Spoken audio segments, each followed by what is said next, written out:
Estamos allí, ¿cierto? Buenas tardes. Vamos a continuar.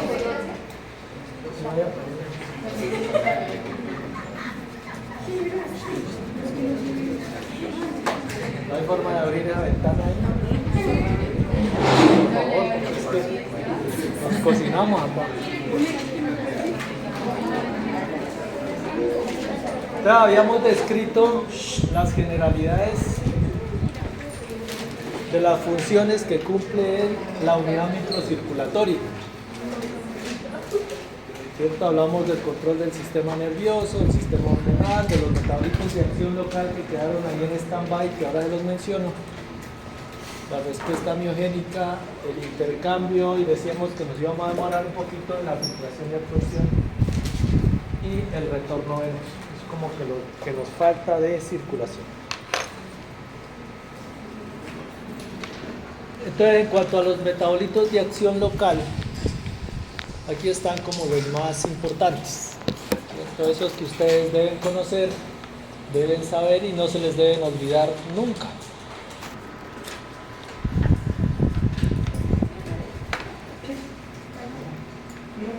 Y obviamente pues ustedes van a encontrar muchos más, ¿no? Muchas sustancias vasodilatadoras, vasoconstrictoras, pero digamos que aquí se condensa eso que uno no debe olvidar nunca.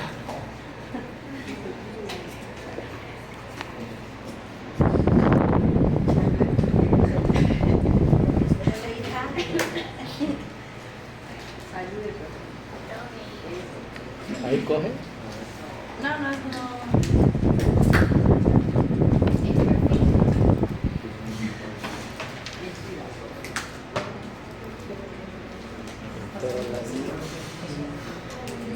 Entonces, dentro de las sustancias vasodilatadoras están el CO2, el oxígeno, el pH, el lactato, el óxido nítrico, la osmolaridad y la temperatura. Entonces, según ellos varíen en un sentido o en otro, pues van a producir su efecto.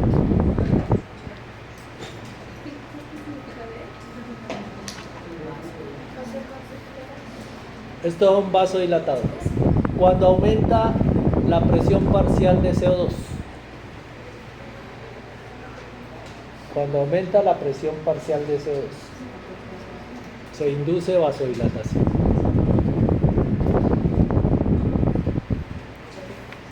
Cuando disminuye la presión parcial de oxígeno,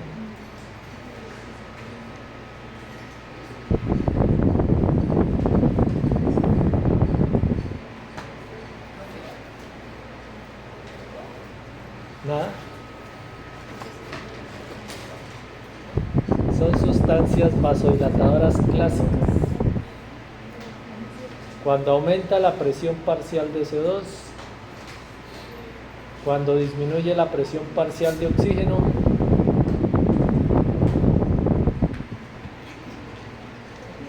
cuando hay acidosis o disminuye el pH.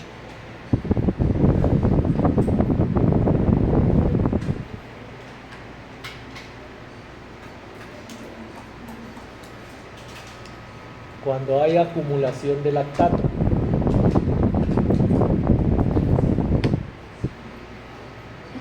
Acumulación de lactato.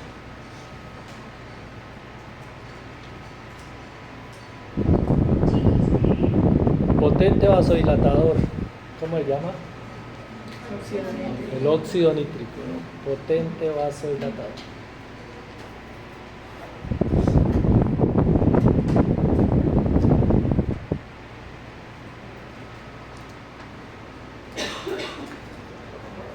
Cuando aumenta la osmolaridad en el medio.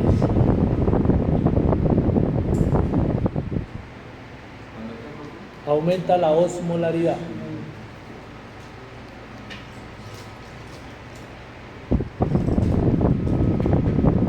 Y la temperatura, como en este calor que tenemos ahorita. ¿En qué están? ¿En vasoconstricción o vasodilatación? Vasodilatación, ¿cierto? Aumento de la temperatura.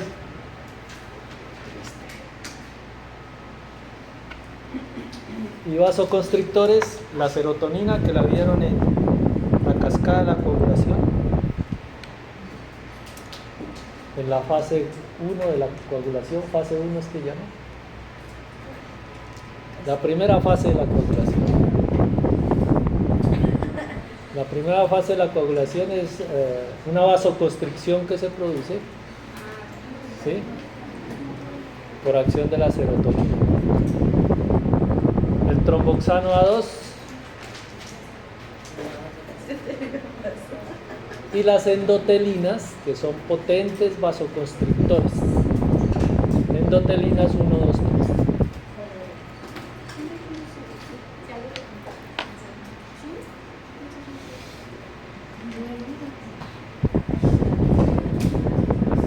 3. ¿Sí?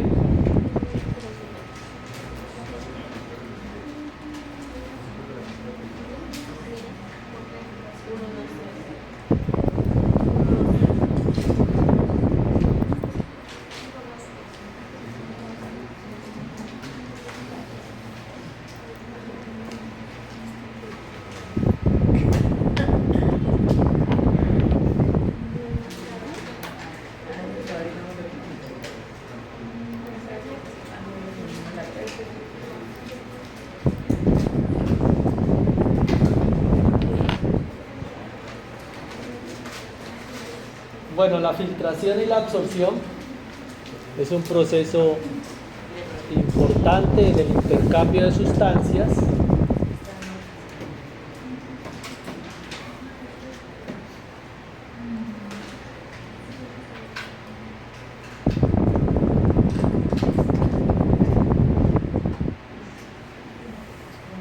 Intercambio de sustancias, intercambio de líquido.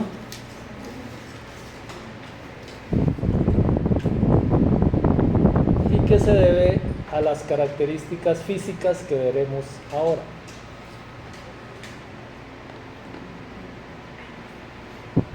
O sea, la importancia está en que no hay consumo de energía por ningún lado, o sea, directo de energía,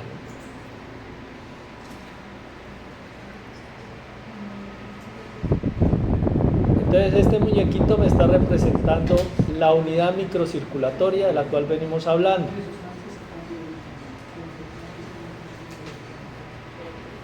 Esto de aquí me representa el capilar.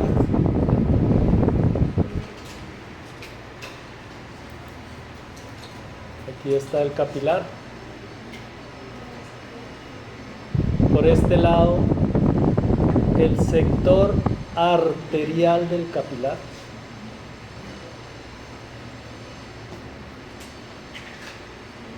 Sector arterial del capilar. Y por el otro lado, el sector venoso.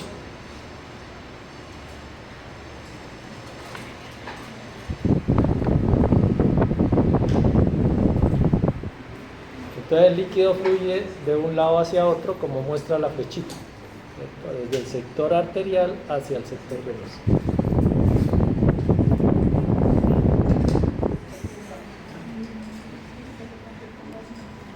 Y esa lineecita que pinté allí me está representando el valor de la presión hidrostática.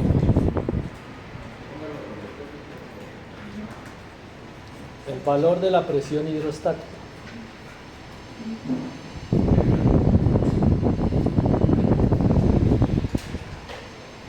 Profe, disculpe, me lo interrumpo. Ajá. Un estudiante que haya dejado de pico y placa el carro afuera, de pronto. ¿Sí? Vale. Gracias. Bueno.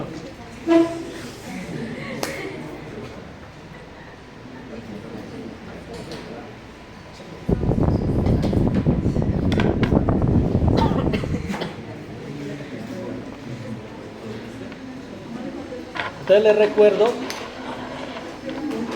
habíamos dicho que la presión en la entrada del capilar tenía un valor de ¿cuánto? 32. Entonces va bajando, va bajando, va bajando, va bajando, y en la salida del capilar decíamos que era de 15. Ese es el comportamiento de la presión hidrostática a lo largo del capilar.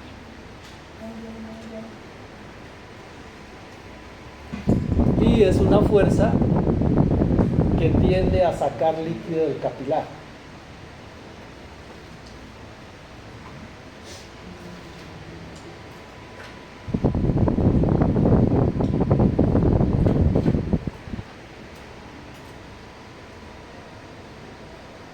tiende a sacar líquido del capilar.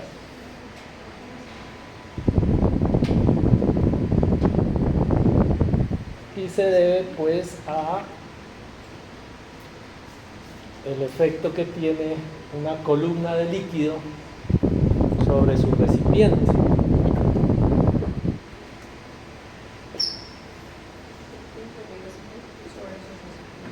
¿Cierto? Aquí tienen ustedes un recipiente, una columna de líquido, digamos un capillar.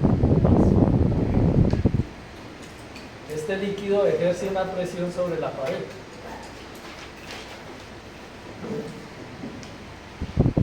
Entonces, si abrimos un huequito aquí, el líquido cae así. Si abrimos un huequito más acá, el líquido cae así. Y si lo abrimos por acá abajo, ¿dónde hay mayor presión? Aquí abajo, ¿cierto? Porque la columna de líquido es mayor. Presión hidrostática. Cuando estaban en quinto, en décimo digo, les hicieron abrir una botella con 3 rótulos. Entonces es una fuerza que tiende a sacar líquido. Y contra ella se opone, o contra ella hay otra fuerza que trabaja en el sentido opuesto.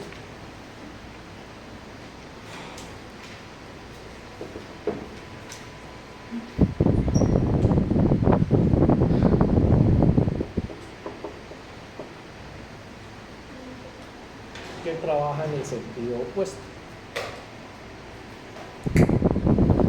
Es la presión oncótica.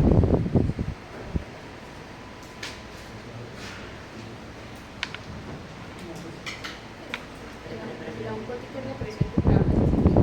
Sí. Es decir, tiende a retener líquido dentro del capilar.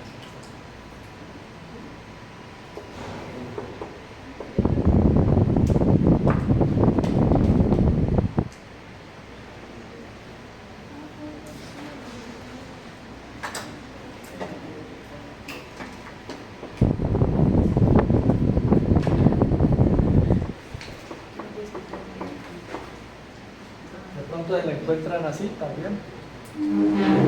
Son sinónimos, coloidosmótica o coloidosmótica. Es una fuerza que tiende a retener líquido del capilar. ¿Y es ejercida por quién? Por las proteínas.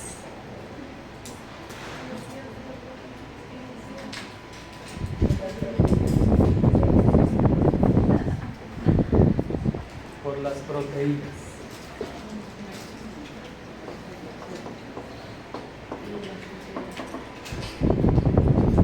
¿Cuál es la más abundante? La albúmina, ¿no? Entonces por eso hay que estar bien nutrido, si no uno se deshidrata. Y tiene un valor de 25 milímetros de mercurio. La oncótica tiene un valor de 25 milímetros de mercurio. Esquemáticamente representados aquí en el esquema por esa barrita azul. ¿Cierto? Entonces miren que mientras la hidrostática está disminuyendo, la osmótica se mantiene estable. ¿Qué fue multa? ¿La multaron?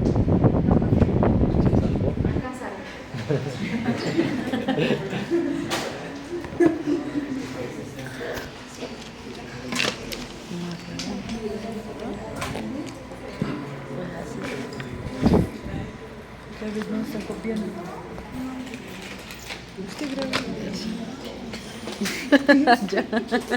Bueno, tenemos entonces una fuerza que tiende a sacar líquido y una fuerza que tiende a retener líquido en el capilar y son opuestas. El movimiento del líquido estará determinado por la diferencia de esas dos fuerzas o por el gradiente. Aquí, ¿quién gana a quién? O en este sector, ¿qué pasa? ¿Quién es superior?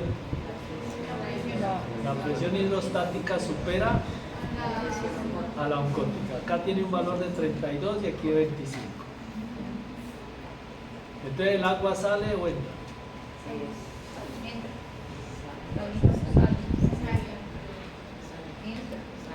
Sale.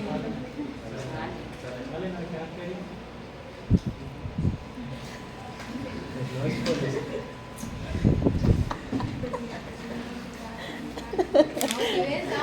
Sale. Porque la hidrostática supera a la oncótica. O sea, la diferencia aquí en este punto, ¿cuánto es? 32 menos 25, 7. O el 5, 6, 7. ¿Cierto? Y en la medida que nos adentramos al capilar, pues esa fuerza se va haciendo más chiquita, ¿sí o no? Como muestran las flechitas. Aquí en este punto, pues digamos que son iguales. Milímetros de mercurio. No, gracias.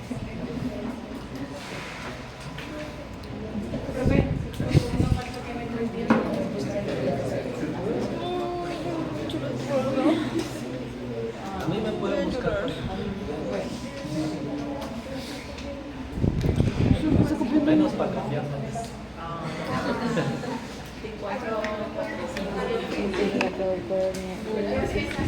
Y hacia el sector venoso del capilar, ¿quién supera a quién? La presión oncótica supera a la A la hidrostática. La presión oncótica supera a la hidrostática. Y entonces el agua se mueve ¿hacia dónde? hacia Hacia él, ¿no? Porque es al contrario de la otra. la oncótica supera así.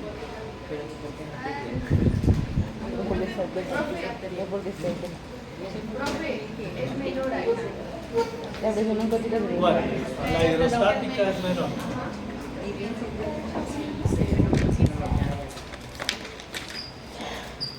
Como indica la flechita roja, ¿cierto? La línea roja está por encima del azul. Significa que el valor es más grande. O sea, esquemáticamente aquí tendríamos 32, 25. La diferencia es de 7. ¿Quién es mayor? La hidrostática. Entonces va a salir esto. Y esta diferencia cada vez se va haciendo más chiquita. Si ven este triángulo que se hace aquí, este triángulo es el gradiente. Se va haciendo cada vez más pequeño. Aquí se igualan. Y a partir de este punto hacia el sector venoso, la línea azul está por encima de la línea roja. Es decir, la presión oncótica tiende a ganar o a retener. Sí. Aquí se retiene un poquito, acá más, acá más, acá más, acá más. Por esta diferencia.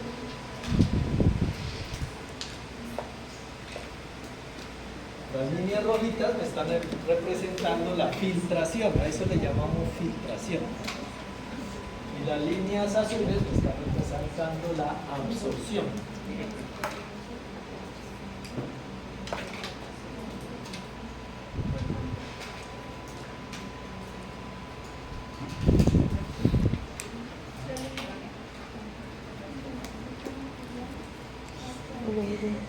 Filtración y absorción. ¿Qué pasa?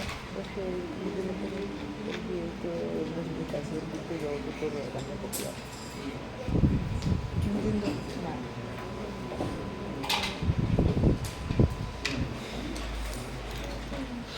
Ahora bien, eso es lo que define la filtración y la absorción. Ese juego de fuerzas de presión hidrostática y presión oncótica. Miren que ahí no estamos gastando energía. Son puros fenómenos físicos. Ahora bien, resulta que dentro del capilar pues mencionamos la presión hidrostática y la presión oncótica dentro del capilar. Pero resulta que por fuera del capilar pues también hay líquido, hay agua por aquí, que genera presión hidrostática.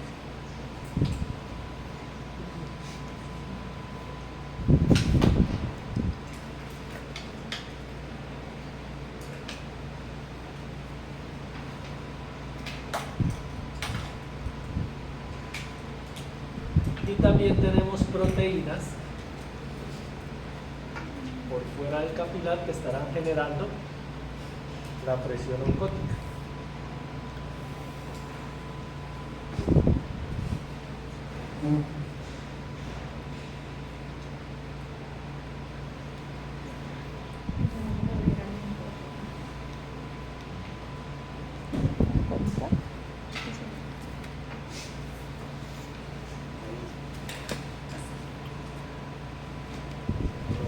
Stop.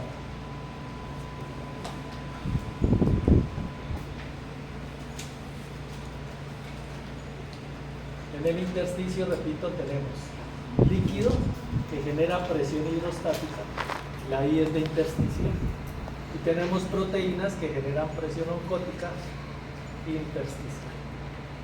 Entonces luego son 4 fuerzas que están interviniendo y que definen el movimiento del líquido.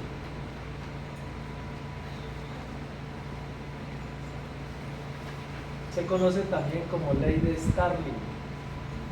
Es el mismo que vimos antes.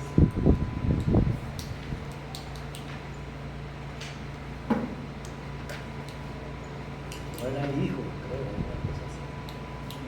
Ley de Starling, que determina el movimiento del líquido y dice que esto es obviamente la sumatoria de fuerzas hacia afuera menos la sumatoria de fuerzas hacia adentro del capilar, obviamente.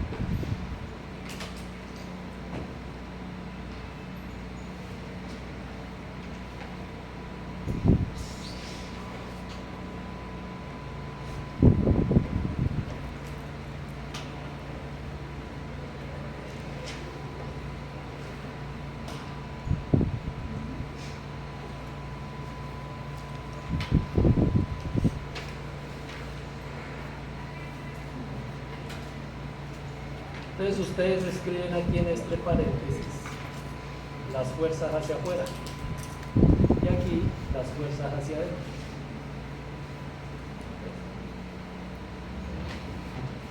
¿Cuáles sacan algo? Presión hidrostática del capilar. ¿Y la otra? La presión oncótica. Sí, la Oncótica del intersticio, ¿cierto? Es como que si las proteínas se bañaran o se vistieran de líquido. ¿Y fuerzas hacia adentro? La hidrostática intersticial y la oncótica capilar. Y la oncótica capilar. Profe, de nuevo, Creo que la hidrostática. la hidrostática del capilar, afuera y la oncótica del Fuerza hacia afuera, fuerza hacia afuera. la La fuerza hacia hidrostática adentro, capilar la La oncótica del capilar. La hidrostática del intersticio, la oncótica del capilar, ¿Cierto? Si este es el capilar, ¿no es al revés? si este es el capilar y yo a dónde hago un roto aquí, va a salir agua. Esa es la presión hidrostática. Bien, ya saca. Entonces este hacia afuera. Y hay otra fuerza, si yo le echo así frijoles que tienen proteína, esos frijoles se llenan de agua, ¿no? Digamos que estarían representando el agua que entra al capital. Hay una fuerza que saca y otra que lleva líquido acá, que serían las proteínas.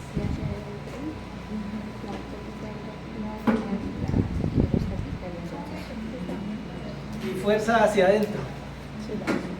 Vamos a ver si los colores corresponden. Fuerzas hacia adentro. Las proteínas de aquí cogen el agua de acá y la pasan para acá. Y la presión hidrostática de acá afuera hace fuerza sobre la pared y se va para acá.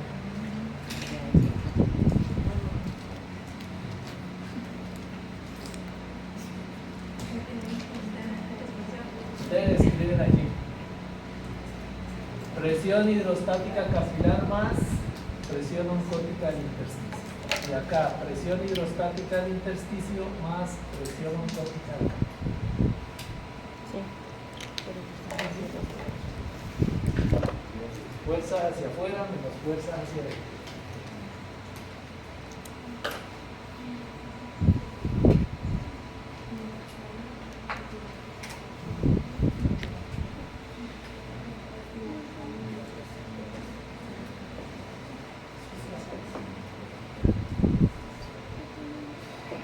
Ojo, si este término es mayor que este, la diferencia es positiva.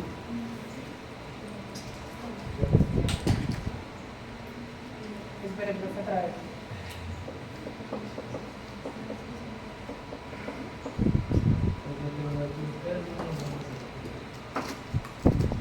O sea, el resultado es positivo. Si esta diferencia es positiva, pues habrá filtración. Porque para que sea positiva, este término es superior al total. Y al contrario, si este es superior al de acá, la diferencia será negativa y habrá predominio de la Si la La fuera. diferencia.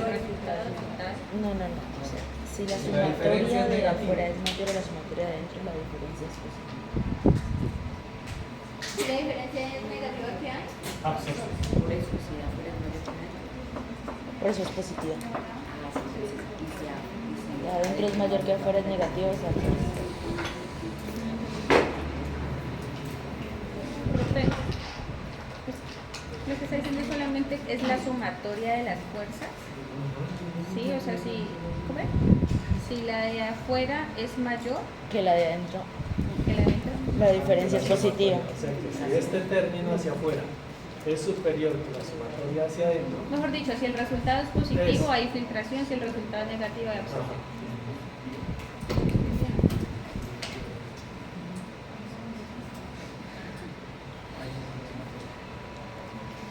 ¿cierto? Si ven que son puras fuerzas físicas, ¿no? O sea, aquí no estamos hablando de ATP, obviamente pues sí hay un trabajo del corazón para subir la presión.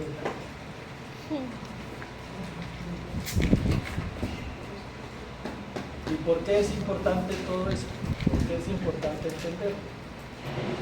Porque lleva a las causas de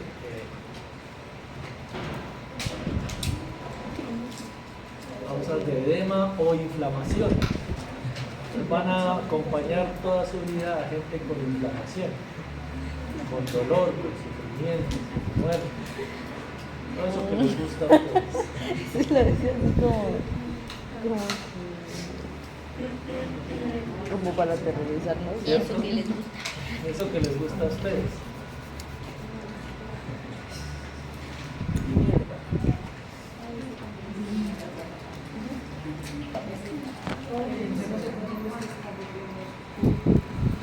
Causas de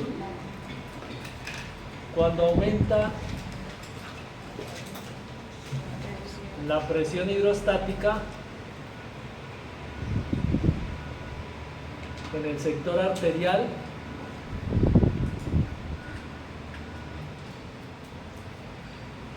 del capilar, y cuando aumenta la presión hidrostática en el sector venoso.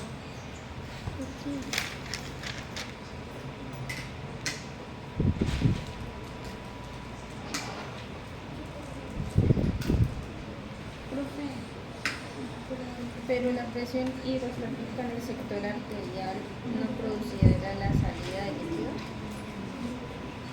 Acá. No, está bien, está bien. Estos dientes están malos y no se cortan. Esquemáticamente.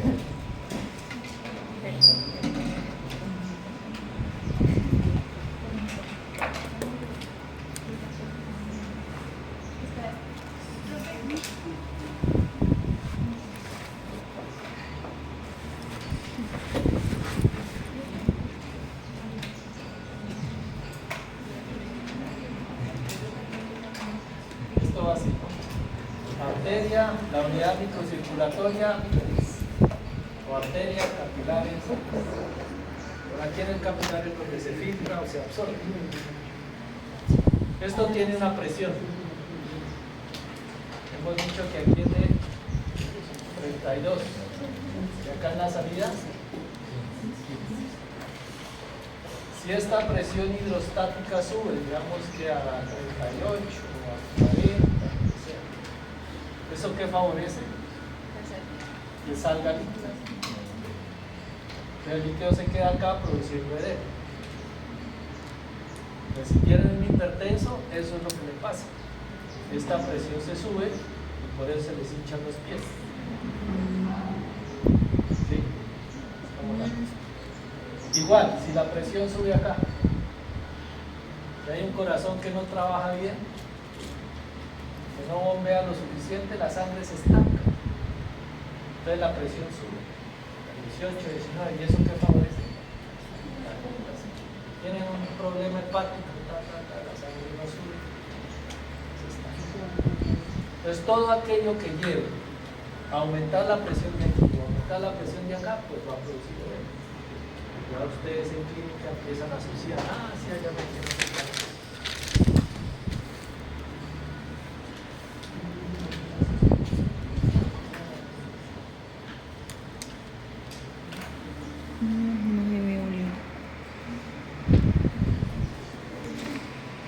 Lo mismo que acá, pero acá.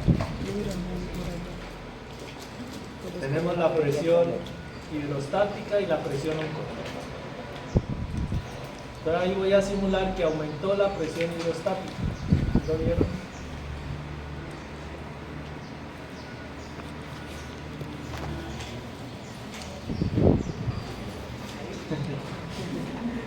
No dormí anoche haciendo eso.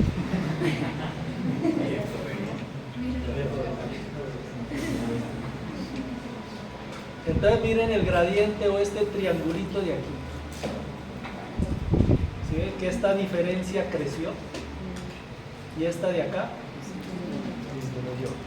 Luego aumenta la filtración y disminuye la absorción. Entonces, ¿qué se produce?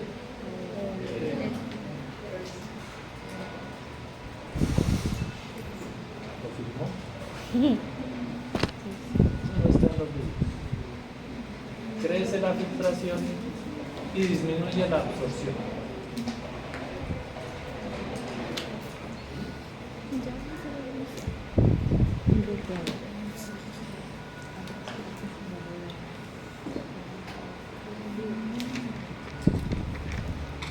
Bueno, el muñequito de abajo me representa el drenaje linfático.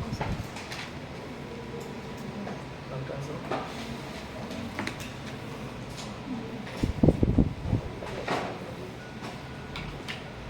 El drenaje linfático. Entonces, cuando hay obstrucción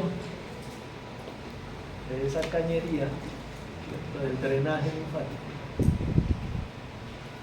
pues obviamente la sangre se estanca en los... Ve la sangre. El líquido intersticial se estanca aquí,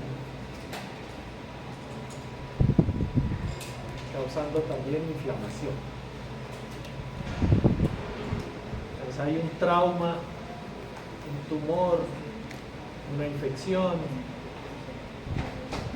que bloquea el drenaje linfático. Entonces el líquido se acumula aquí,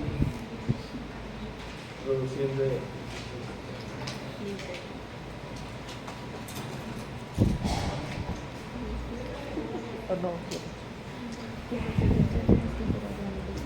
Y esquemáticamente representado la presencia de sustancias vasoactivas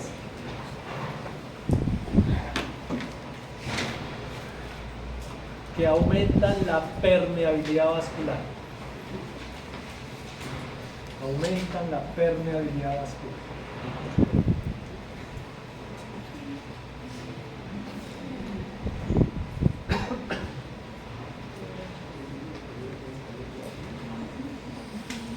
El ejemplo clásico de eso es la histamina, que la vieron en sangre,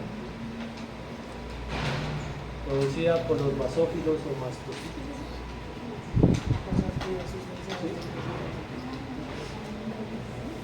¿Sí? Entonces se aumenta la permeabilidad, con lo cual pues el plasma se sale a los intersticios, produciendo inflamación. Típico de las respuestas alérgicas.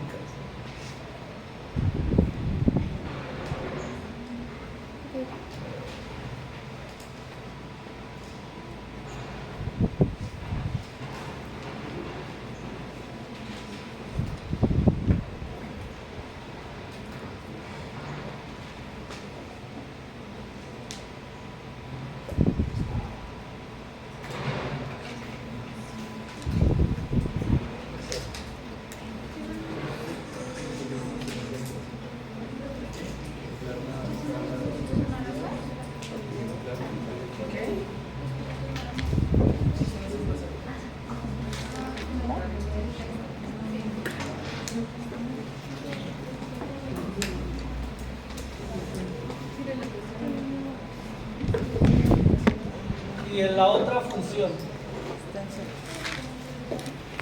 de esta unidad microcirculatoria es el retorno venoso.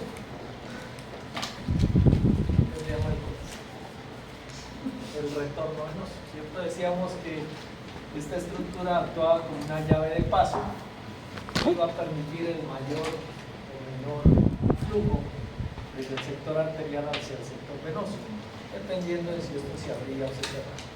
¿Ya? Pero existen otros mecanismos adicionales que contribuyen al retorno venoso, aparte de lo que hace la unidad microcirculatoria.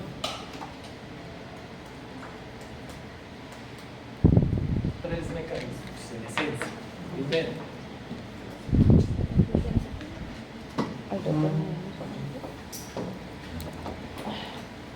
Creo que son los que contribuyen al retorno venoso. al retorno venoso. Factores adicionales que contribuyen al retorno venoso.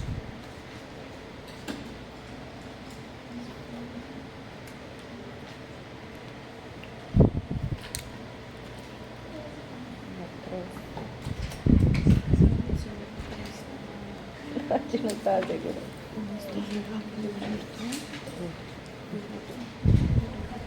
Estaba haciendo rapidísimo y ya no me va. Es que toca. La bomba muscular, que creo que ya la vimos. Sí, ¿no? Sí, señor. También está allí. Pero no la vamos a ver.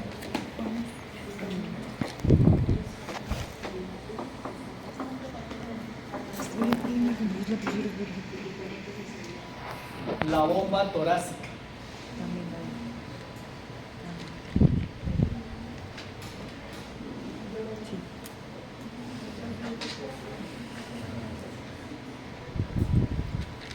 Tercero.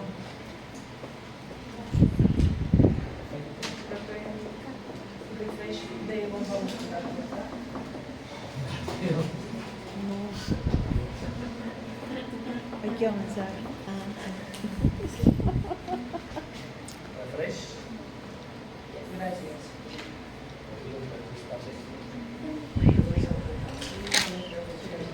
Del músculo.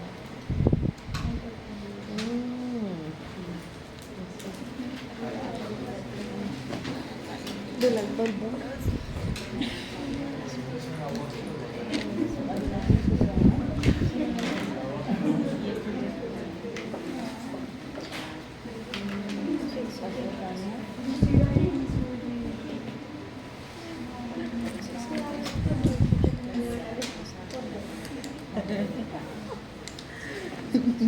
Digamos que estos son dos músculos y esto es una vena que pasa por aquí.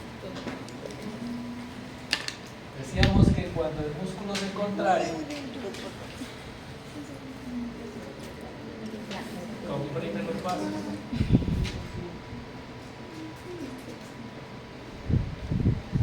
Y eso va a forzar el líquido a correr hacia arriba, hacia el corazón. ¿Cierto? ¿Por qué hacia arriba y no hacia abajo? Pues porque las venas tienen válvulas, sobre todo en miembros superiores e inferiores, tienen válvulas que impiden el retroceso. El músculo se contrae. Correcto, ese es el término vulgar, pero sirve. Ordeña la vena y el líquido se ve forzado así. Listo. Decía que por eso es más fácil permanecer de pie caminando que permanecer de pie inmóvil. Cuando está quieto, pues no ejerce este efecto de bomba. Y para efectos de la pantorrilla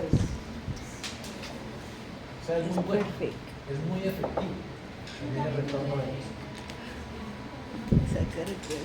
Cuando uno hace ejercicio, lo que está haciendo es eso, contribuyendo a bombear sangre.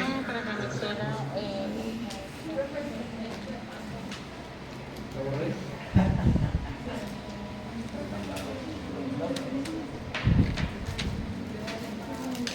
Son las válvulas. Válvulas que hay en las válvulas buenas. ¿Qué sale en clase a las 6? Sí. ¿Qué sale en clase a las 6? Apenas. No, que fue acá. No vi acá. Bomba muscular, bomba torácica.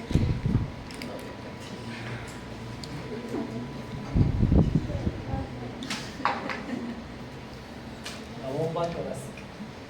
Este también es chévere.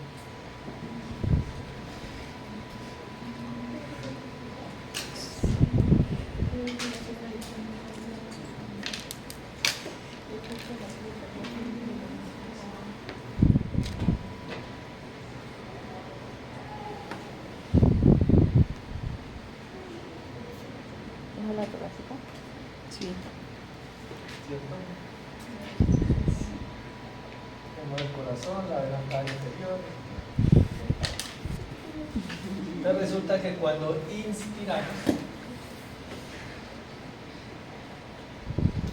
la caja torácica se abre.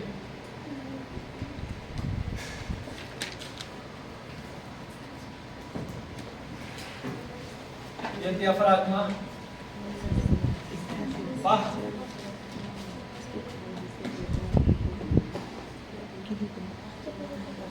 El diafragma baja. Yo digo así.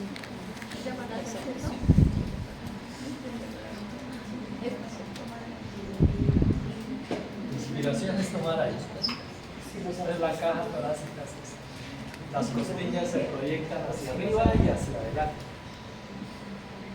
Entonces esta fuerza se traslada a la pared de la vena. Estoy como en un déjà vu, yo creo que ya se lo dije. Sí, profe. Entonces, ¿qué le pasa a la sangre? ¿Usted para qué? Usted no está.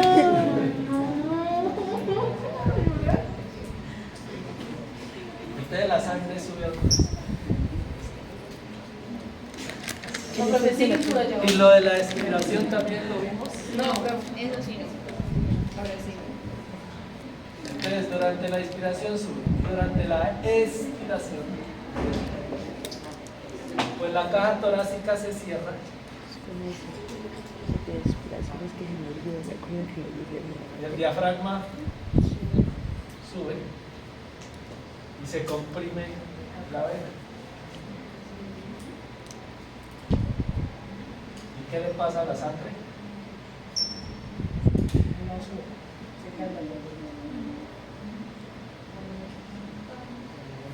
O coge hacia abajo o coge hacia arriba, porque estamos comprimiendo.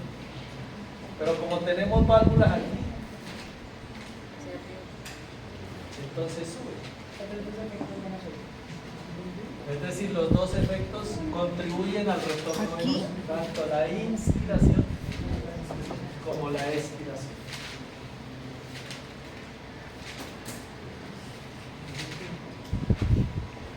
Siendo obviamente más eficiente, digamos. Sube más cuando inspiramos que cuando expiramos.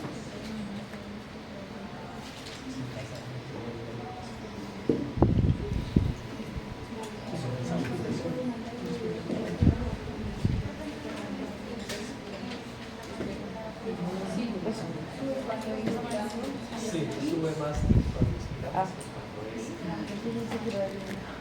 Pero los dos tiran hacia arriba. No, no se devuelve, se entra para atrás. O sea, es que respira más sangre. Bueno. ¿Qué es? Pero en ambos retorna sangre. En ambos retorna sangre más. Pues no me... Y el otro es el efecto del latido cardíaco. Pero ¿cómo?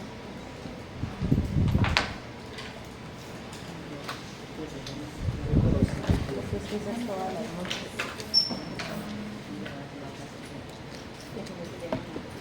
Si medimos el flujo en la entrada al corazón, en el lado derecho, tiene este comportamiento.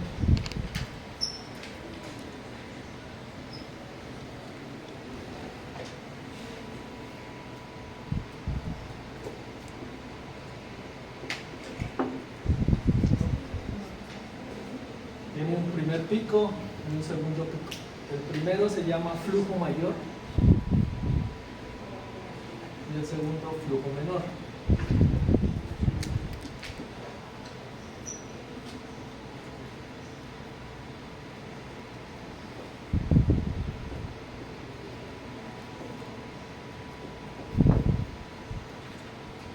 Ustedes recuerdan la curva de presión arterial, subía y bajaba, subía y bajaba, subía y bajaba, vean. Luego era así en los capilares y seguía bajando. La presión y obviamente el flujo, la velocidad. La velocidad sería el punto medio. Cuando llegamos al corazón, así era la velocidad, bajaba. Eso es lo que estamos midiendo aquí, la velocidad en la entrada. Entonces ella pulsa, sube y baja con esas onditas. Sube y baja en este punto. ¿Cuándo entra? Sí, aquí en este punto. Si medimos la velocidad de flujo, tiene esta curva. Sube y baja y vuelve y sube. Sube en sístole y vuelve y sube en diástole.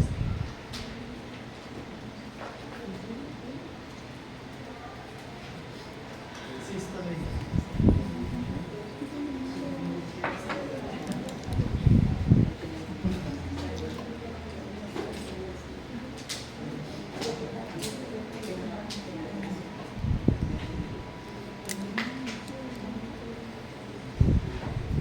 El sístole ocurre cuando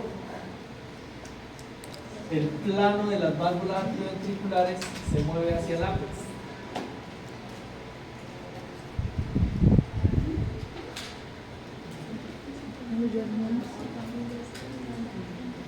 ¿Se acuerdan?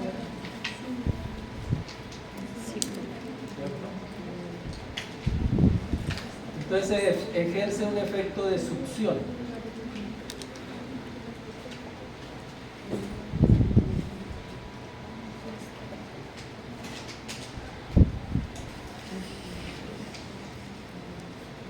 Decíamos que actuaba como el émbolo de una jeringa. Entonces este plano se desplaza hacia abajo y aspira sangre. Entonces por eso el flujo sube.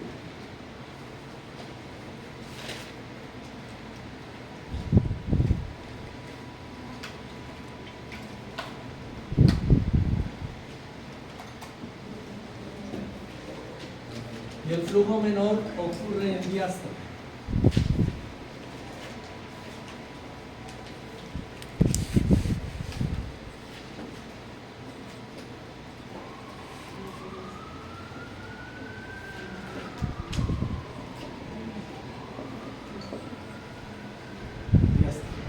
Cuando el corazón empieza a descansar, se mueve hacia afuera, se expande.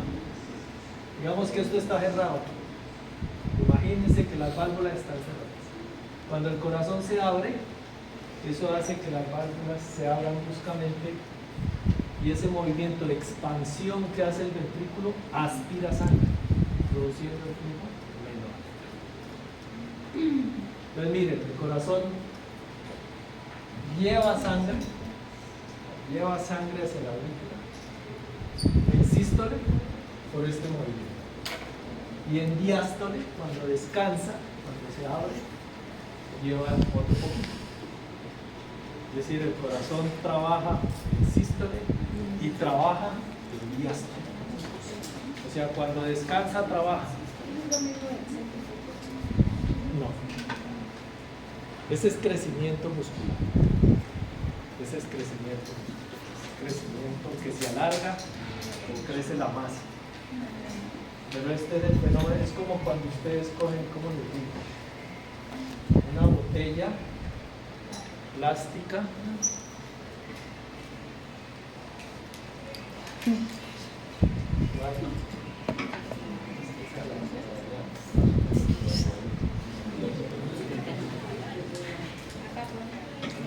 Ya, profe.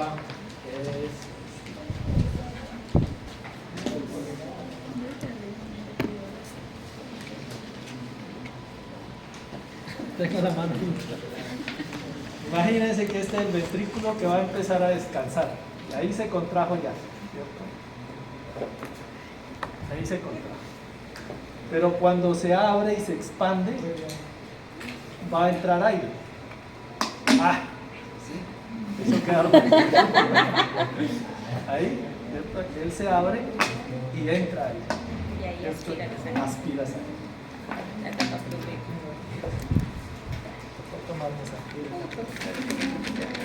¿Listo? Ay, ole. Flujo mayor, flujo menor. Hasta que primero.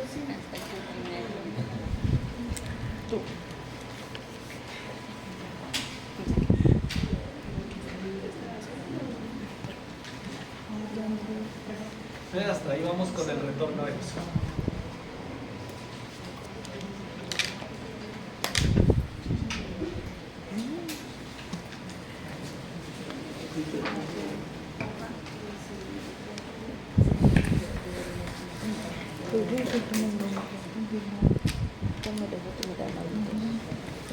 Y está pendiente del...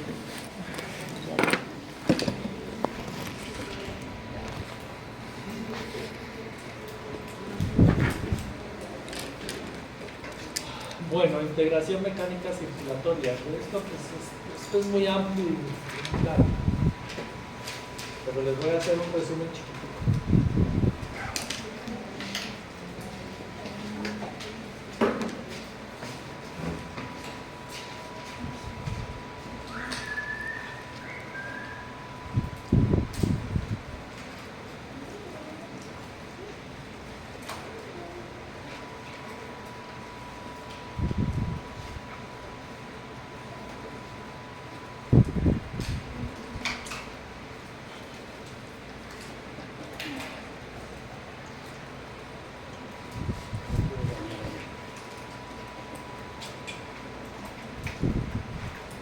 Bueno.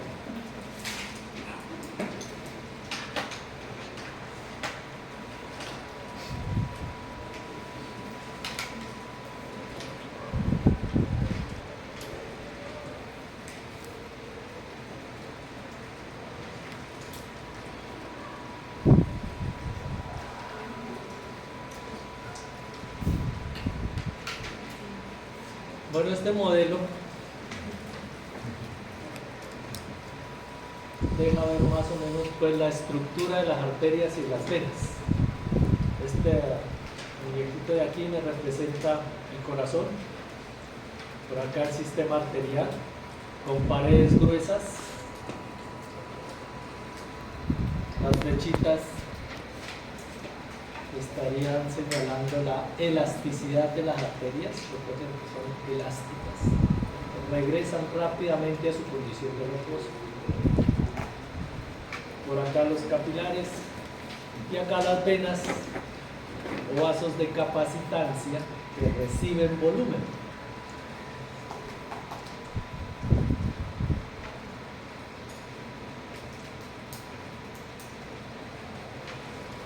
Entonces, si tenemos aquí una presión arterial media, por poner un número de 100 milímetros de mercurio, y acá en las venas dijimos que la presión era de cuánto.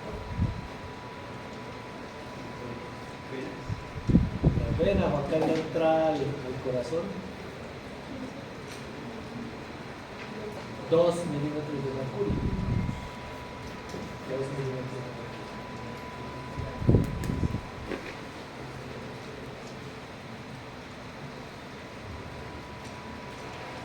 Entonces miren, cuando pues el corazón es una bomba de flujo pulsátil, ¿sí?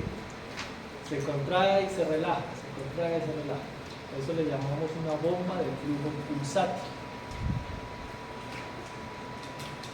Si yo cambio ese corazón por un motorcito, por un motor que esté sacando líquido de acá y lo introduzca acá, pues saca sangre de las venas y lo lleva hasta acá, pues vamos a tener una presión estable, no va a fluctuar.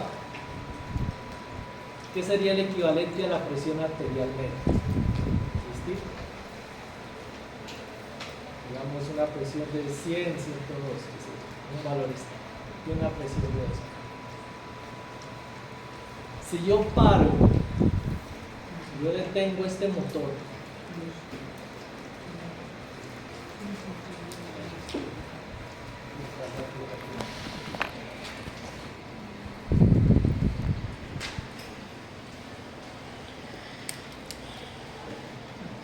es un motor que está pasando sangre de aquí a acá. Digamos que tengo una presión arterial media de 102 y una presión de 2 en el sector venoso. Si este motor se detiene, la sangre sigue moviéndose, ¿cierto? Porque estas arterias se comprimen y pasan el líquido acá.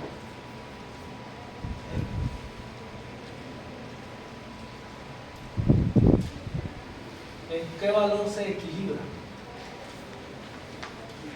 O sea, al final, después de detener este motor, la sangre mueve de aquí hacia allá porque tiene buena presión. Entonces tenemos un recipiente aquí y otro recipiente acá. Acá tiene una presión de 102 y acá una presión de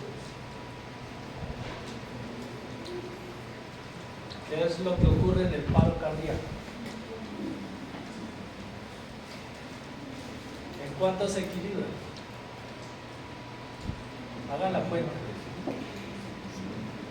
102 más 2, 104 dividido 2, 54. Eso es lo que uno esperaría. 52. Perdón, 52. 52. Eso es lo que uno esperaría, pero eso no es lo que ocurre. Esta presión cae a 7 milímetros de mercurio y esta de acá sube a 7 milímetros de mercurio.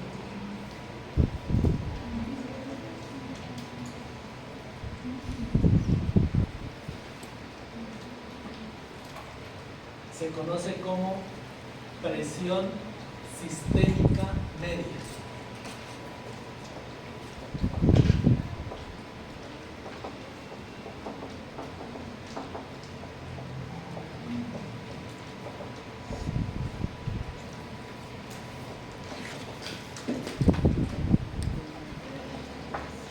También la van a encontrar como presión circulatoria media.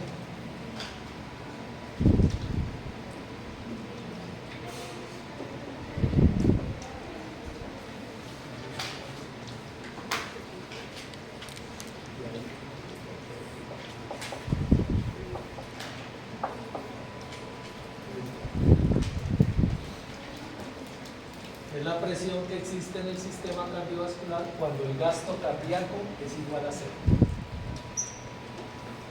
¿Cierto? Cuando se detiene este motor, el gasto cardíaco es igual a 0. La presión que vamos a encontrar en las arterias y las venas es de 5. ¿Por qué no se equilibran en 52? Porque las arterias son elásticas, se comprimen y empujan sangre hacia acá. Y las venas son muy distensibles. En últimas, por la relación de capacitancias, porque esta capacitancia es baja y esta capacitancia es.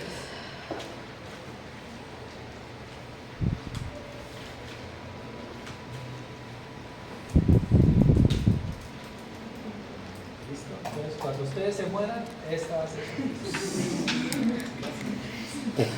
Ahora bien, yo tengo una buena presión acá, una presión de 7.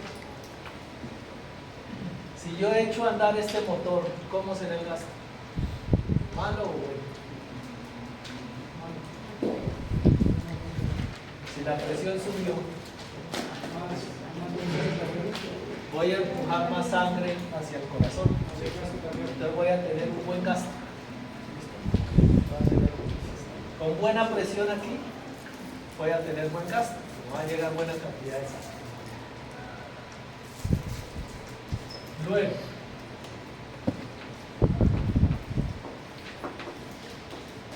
todo el sistema cardiovascular, y esa es la integración resumida, todo el sistema cardiovascular estará en equilibrio cuando el retorno venoso es exactamente igual al gasto. Allí estaremos en equilibrio. Cualquier alteración en el funcionamiento del corazón pues altera la presión venosa, ¿no? Cualquier modificación del gasto, porque va a caer la presión, ¿qué tal?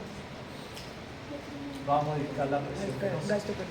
Y a su vez, la modificación de la presión venosa modifica el retorno venoso y el gasto. ¿Cuándo estamos en equilibrio? Cuando la sangre que llega es igual a esto.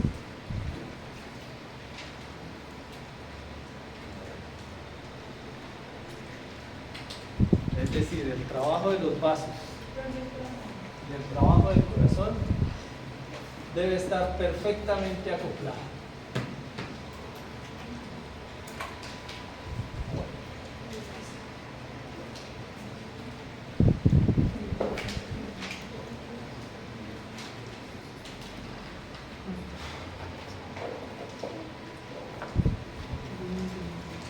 Listo.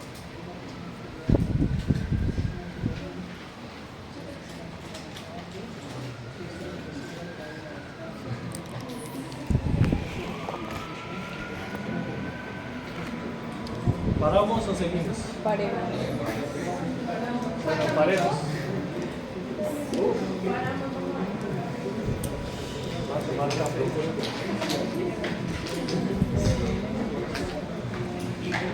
Descansemos un ratico y regresamos. ¿Cuánto, profe? A las 4. ¿Qué hora es? 3:45. Son las 3. 47. A las 4:10. Vamos hasta las 5.